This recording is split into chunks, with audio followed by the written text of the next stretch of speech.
Babae sa San Juan. Ang sagot yan ni Estrada, pinupolitika raw siya ng kung sino man ang nagpakalat ng video. Nasa frontline ng balitang yan si Camille Samonte. Pinagpepiestahan ngayon online ang viral video na ito ni Senator Jinggoy Estrada na may kaalitang babae sa San Juan City. Komento ng mga netizen, ang tapang daw ng naturang babae na hindi nagpasindak sa senador. Porque senador kayo, makipag-usap kayo ng maayos, hindi porque ganyan kayo, nasa taas ngayon, ganyan kayo.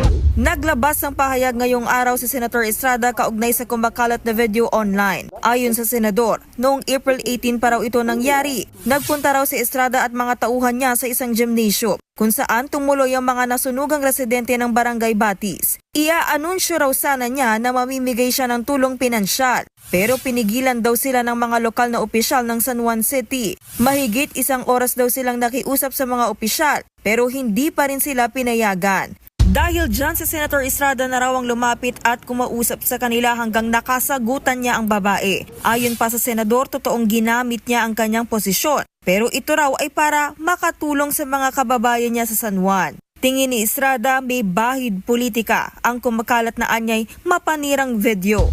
Sa tulong ng mga pulis na nasa lugar sa huli ay pinayagan din daw silang i-anunsyo na mamimigay sila ng cash assistance. Dinipensahan naman ni San Juan City Mayor Francis Zamora ang babaeng nakasagutan ni Estrada. Sa Facebook comment ni Zamora sa video, tunay raw na may paninindigan at prinsipyo ang babae. Hindi raw ito nagpapatinag sa kahit kanino kung alam niyang siya ang nasa tama.